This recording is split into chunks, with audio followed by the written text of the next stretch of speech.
구한 말씀, 행복한 하루, 말씀 묵상 시작하도록 하겠습니다. 오늘 우리가 함께 묵상할 말씀은 구약성경 호세아서 6장 1절에서 11절 말씀입니다. 제6장.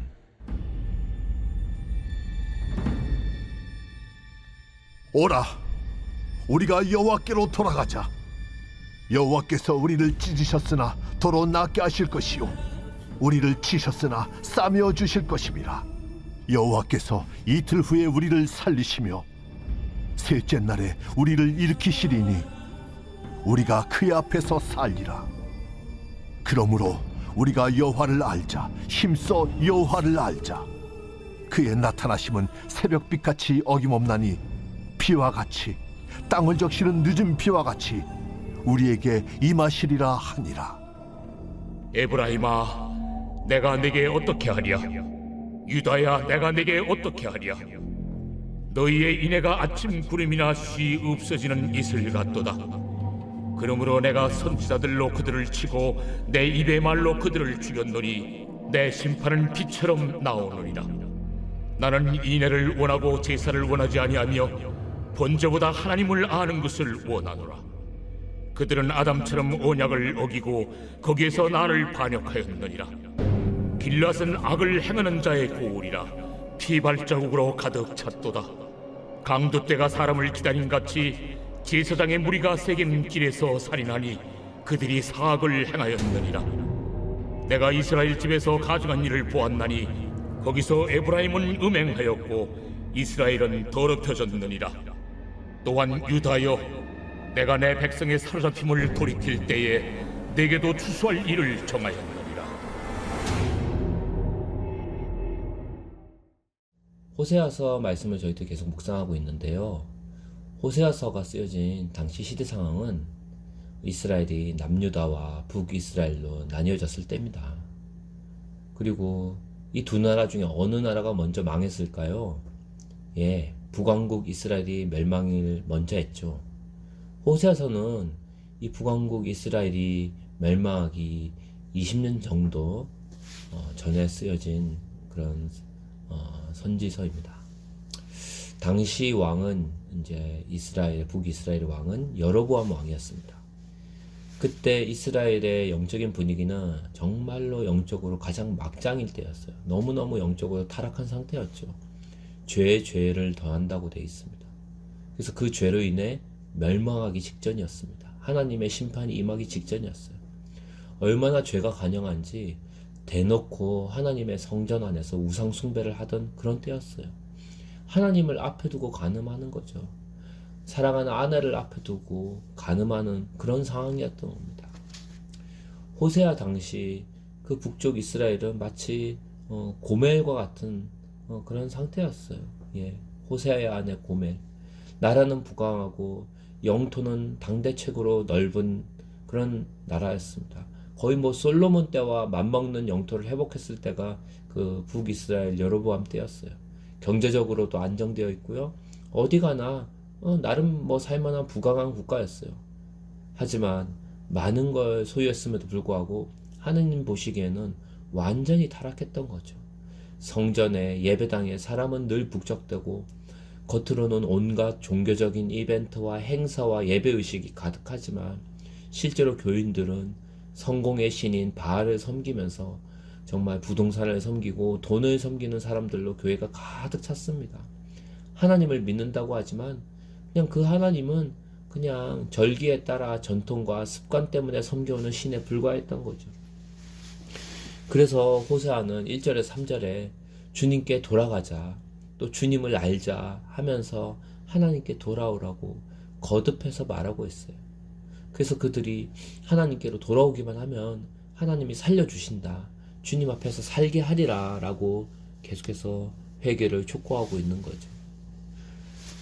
호세아는 어김없이 밝아오는 새벽 여명처럼 때를 따라 오는 가을비와 또 봄비처럼 주님이 변함없이 그들을 반겨주실 것이니 속히 어떻게 하라?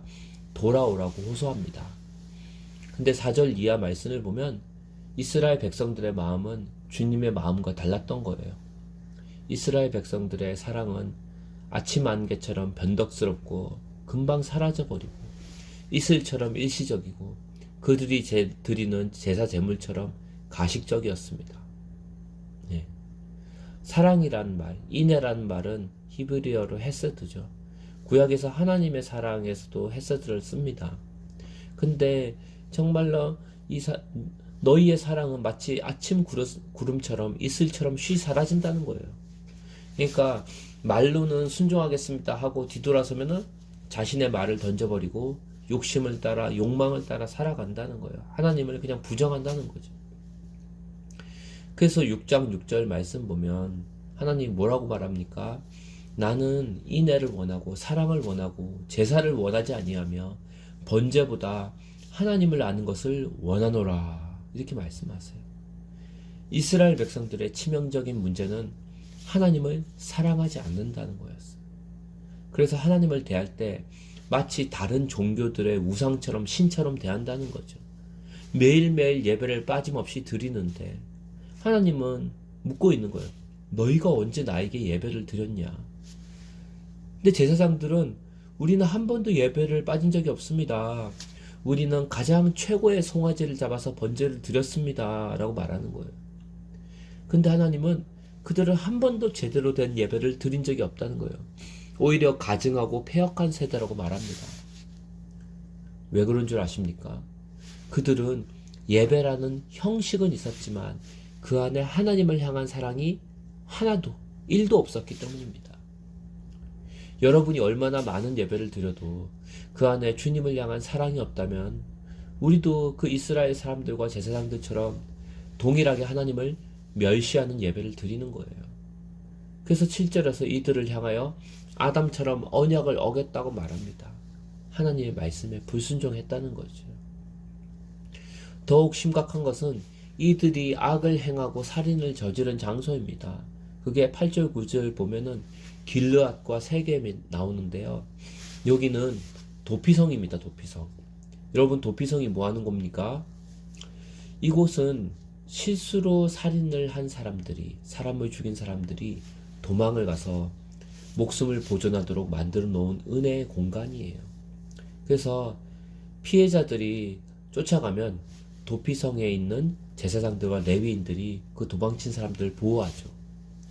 그럼에도 불구하고 이들은 하나님께서 정해놓은 그 긍휼의 공간을 침범하여 개인의 사적인 복수를 단행하고 결국 무자비한 사륙이 벌어지고 말았습니다. 주님을 버리고 우상을 섬기는 백성들은 자기 민족을 향한 사랑도 버리고 거룩한 성읍을 폭력과 피와 살인으로 물들였던 거죠. 그러므로 이제 하나님의 심판을 피할 수가 없다는 거예요. 그 당시 온 나라가 폭력과 살인이 난무하고 억울한 사람들의 통곡이 가득한데도 그 악행의 당사자들, 그 당시 유대교의 지도자들은 하나님께 사랑을 고백하고 은혜를 구하면서 말로는 그렇게 하는데 제물은 매일 바친다는 거죠. 그런데 하나님은 이 사랑 없는 예배, 순종 없는 제사에 질려버리셨다는 거예요. 오히려 하나님을 더 역겹게 하는 것이었다는 겁니다. 하지만 오늘 호세아서를 통해서 하나님 말씀하세요. 1절부터 2절, 3절 말씀 보면 하나님의 사랑, 하나님의 헤세드에는 뭐가 있습니까? 기회가 있다는 거죠. 어떤 기회? 돌아오면은 하나님께서 받아주신다는 거죠. 우리가 주님을 찾으면 주님은 다시 온화한 얼굴로 우리에게 찾아오실 거라는 거죠. 밤이 깊어도 새벽 여명이 밝는 것처럼 해마다 내리는 가을비처럼 대지를 녹여 순을 틔우는 봄비처럼 주님은 어김없이 우리의 메마른 삶을 풍요롭게 적시려고 오실 것입니다. 그러기 위해서 어떻게 된다? 우리가 하나님께 돌아가야 된다는 거죠. 바라기는 오늘 이렇게 하나님께로 돌아가는 그렇게 결단의 기도 시간 가지도록 하겠습니다.